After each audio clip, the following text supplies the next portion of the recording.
सुन लो दतिया वालों, आपके यहां 30 जुलाई को उपचुनाव का मतदान होना है। विधानसभा उपचुनाव का मतदान 30 जुलाई को होगा।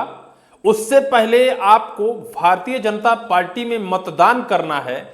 अगर आप नहीं करते हो तो एक ऐसा वीडियो वायरल हुआ है, एक ऐसी खबर निकल कर आई है कि मंत्री साहब के सामने उनका एक तथाकथित समर्थक कह रहा है कि अगर लोग वोट नहीं डालेंगे तो हम लठ के दम पर वोट डलवा लेंगे, यानी जबरदस्ती वोट डलवा लेंगे। ये तानाशाह लोकतंत्र बन जाएगा भाई। इसे लोकतंत्र या फिर जनाधार नहीं कहते हैं, इसे लठ तंत्र या फिर लठ के बल पर जनाधार कहते हैं। ऐसा अगर होगा तो फिर कहीं भी सरकार अपनी पार्टी के नेता को जिता सकती है। क्या यह सच है? जो वीडियो वायरल हुआ है, क्या उस वीडियो में कुछ दम है? मोहन सरकार के कैबिनेट के मंत्री खड़े हैं और वो उस युवक का पीठ भी थपथपा रहे हैं।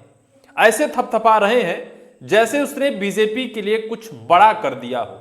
हालांकि उसकी पहचान नहीं बताई जा रही है, नाम उसका पता नहीं है, लेकिन वीडियो साफ तौर पर है। उस वीडियो की पुष्टि तो मैं नहीं करता, लेकिन खबर भी दैनिक भास्कर ने हेडिंग में छाप दी है। हेडिंग में छापा है कि लठ के दम पर दतिया में उपचुनाव भारतीय जनता पार्टी जीत जाएगी। हालांकि इससे पहले दतिया में जो घमासान हुआ, क्या उसको लेकर इस लठ शब्द का इस्तेमाल किया गया है? दतिया में नरोत्तम मिश्रा की टिकट कट गई है। उनकी टिकट आशुतोष तिवारी को दे दी गई है। राजनीतिक जानकार मान रहे हैं कि जो नरोत्तम मिश्रा के खेमे में लोग हैं, जो मतदान नरोत्तम मिश्रा को करने वाले थे, वो कहीं अब बट जाएंगे। सिर्फ नरोत्तम मिश्रा के वोटर्स आशुतोष तिवारी को पूरा का पूरा नहीं जा रहे हैं, हर तरफ बट रहे हैं। इसकी एक प्रमुख वजह यह भी है कि बीते दिनों जब टिकट कटी थी नरोत्तम मिश्रा की, तो वहां उनके समर्थकों द्वारा बड़ा एक बवाल काटा गया था और उस बवाल के बाद पुलिस द्वारा बड़ी कार्रवाइयां भी की गई। कुछ लोगों को चोटें आई हैं, कुछ लोगों के ऊपर FIR दर्ज की गई है और कुछ लोग अब भी पेशियों में लगातार जा रहे हैं। इसको लेकर नरोत्तम मिश्रा का एक बयान भी आया। उन्होंने खुले मंच से पुलिस प्रशासन को चेतावनी भी दी और पुलिस प्रशासन के रास्ते शायद है मध्य प्रदेश के गृह मंत्री को भी चेतावनी दी कि किसी की दोस्ती और दुश्मनी में भूलता नहीं हूं।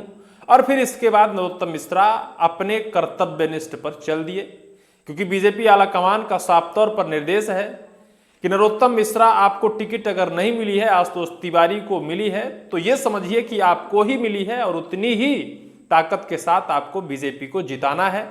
अगर बीजेपी हार जाती है तो इसका पूरा ठीकरा आपके सर फोड़ा जाएगा, क्योंकि आपका जनाधार है, आप वहां के तथाकथित आज 15 साल से नेता हैं, बीजेपी के समर्थित एक बहुत कद्दावर नेता है। बीजेपी के मध्य प्रदेश के चाणक्य आपको कहा जाता है। और अगर इस बार फिर से बीजेपी वहां हार जाती है तो इसका पूरा श्रेय, पूरा जिम्मा आपके ऊपर मढ़ दिया जाएगा।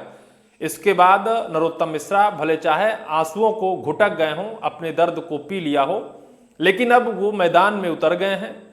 मतदाताओं के चौखट में जाकर माथा टेक रहे हैं, वोट देने की अपील कर रहे हैं। इस बीच मध्य प्रदेश मोहन सरकार के बड़े बड़े कैबिनेट के मिनिस्टर दतिया में जाकर चुनावी प्रचार कर रहे हैं। इस बीच राकेश शुक्ला भी पहुंचे थे। राकेश शुक्ला के सामने एक युवक आकर दम भर देता है कि अगर यहां के लोग बीजेपी को वोट नहीं देते हैं तो लठ के दम पर हम वोट डलवा देंगे। इसके बाद वो ये भी कहता है कि अगर आप ही मुकर गए तो, उसका कहना कुछ और था। इस पूरी खबर को जब मैं बताऊंगा तो आपको समझ में आएगा कि बीजेपी कैसे अपने काम, अपने मंसूबे पर, क्या लठ के दम पर सरकार बनना चाहती है, क्या दतिया में चुनाव जीतने के लिए इस हथकंडे का इस्तेमाल किया जाएगा। इसको लेकर विपक्ष ने तगड़ा हमला भी बोला है। खबर मैं आपको दिखाता हूं। वीडियो से सियासत गरमाई, युवक बोला लठ से वोट डलवाएंगे। मंत्री राकेश शुक्ला ने युवक की पीठ थपथपाई। कांग्रेस ने लोकतंत्र पर हमला बताया है। दतिया विधानसभा उपचुनाव के बीच सोशल मीडिया पर वायरल एक वीडियो ने सियासी माहौल गरमा दिया है। वीडियो बड़ौनी क्षेत्र का बताया जा रहा है, जहां कैबिनेट के मंत्री राकेश शुक्ला भाजपा प्रत्याशी आशुतोष तिवारी के समर्थन में सोमवार मंगलवार को जनसंपर्क कर रहे थे। इसी दौरान एक युवक मंत्री के सामने कथित तौर पर कहता सुनाई दे रहा है कि हम लठ से तक वोट डलवाएंगे, मारपीट करेंगे, पकड़ पकड़ कर लोगों से वोट डलवाएंगे। इसके बाद मंत्री के अरे वाह कहते हुए युवक की पीठ थपथपाने का वीडियो सोशल मीडिया में वायरल हो रहा है। जब वह युवक ये कहता है कि लठ के दम पर भी हम वोट डलवा देंगे। इसके बाद मंत्री राकेश शुक्ला उसकी पीठ थपथपाते हैं और अरे वाह कहते हैं। यह वीडियो वायरल हो रहा है और इस वीडियो में कितनी सच्चाई है, कितना दम है, क्योंकि वीडियो है भाई, कोई एआई से बनाया हुआ वीडियो नहीं है, यह सच वीडियो है जिसको लेकर अभी तक बीजेपी की तरफ से कोई सफाई पेश नहीं हुई है। वायरल वीडियो में युवक आगे यह भी कहता सुनाई दे रहा है कि बाद में ऐसा ना हो कि आप हाथ खड़े कर कहो कि बेटा अब तुम अपने हिसाब से देखो। वीडियो सामने आने के बाद इसे लेकर राजनीतिक बहस तेज हो गई है। हालांकि दैनिक भास्कर वायरल वीडियो की सत्यता या स्वतंत्रता की पुष्टि नहीं करता है। इसको लेकर कांग्रेस ने निशाना साधा है। जो वीडियो वायरल हुआ है उसमें एक युवक अंत में यह भी कहता साफ तौर पर सुनाई दे रहा है कि भाई मैं तो ऐसा कर दूंगा, लठ के दम पर वोट डलवाने की क्षमता रखता हूं, डलवा दूंगा, बाद में कहीं आप ही ना कह दो कि बेटा तुम अपने हिसाब से देख लो, हमसे मतलब नहीं है। क्योंकि दतिया में नरोत्तम के समर्थकों ने सड़कों पर धरना दिया था तो बीजेपी के नेता के समर्थन में ही सड़कों पर उतर गए थे। इसके बाद भी उन्हें लठ खानी पड़ी थी, इसके बाद भी उनके ऊपर आंसू गैस के गोले छोड़े गए थे, एफआईआर उनको भुगतनी पड़ रही है। ऐसे में ये युवक कहा कि भाई मैं ऐसा तो कर सकता हूं, लेकिन क्या पता बाद में आप ही हाथ खड़े कर लो। अब कांग्रेस क्या कहती है यह भी सुन लीजिए। वीडियो वायरल होने के बाद कांग्रेस ने इसे बड़ा मुद्दा बना लिया है। बुधवार को आयोजित प्रेस वार्ता में पूर्व मंत्री सज्जन सिंह वर्मा ने भाजपा पर तीखा हमला बोला। उन्होंने कहा कि भाजपा की राजनीतिक डर, दबाव और सत्ता पर कब्जा करने की मानसिकता पर आधारित है। वर्मा ने आरोप लगाया कि लठ मारो, बंदूक मारो, सत्ता छीन लो जैसी सोच भाजपा की कार्यशैली बन चुकी है। उन्होंने कहा कि जनता सब देख रही है और लोकतंत्र में ऐसी मानसिकता स्वीकार नहीं की जाएगी। भाजपा की आधिकारिक प्रतिक्रिया अब तक सामने नहीं आई है। वायरल वीडियो को लेकर भाजपा की ओर से अभी तक कोई आधिकारिक प्रक्रिया सामने नहीं आई है।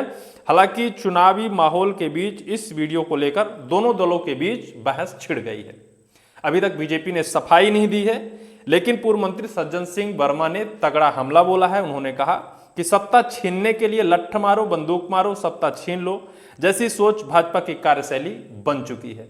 जो वीडियो है उस वीडियो की कितनी सच्चाई है, जो युवक ये कह रहा है उस युवक ने कहा है या फिर कहलवाया गया है, कैसे वीडियो वायरल हो गई, मंत्री जी कैसे उसकी पीठ थपथपा रहे हैं, क्या मंत्री जी इसी रास्ते दतिया के चुनाव को जीतना चाहते हैं, क्या लठ के दम पर सत्ता स्थापित करना चाहते हैं, क्या कहीं संविधान और लोकतंत्र अब बचा नहीं है?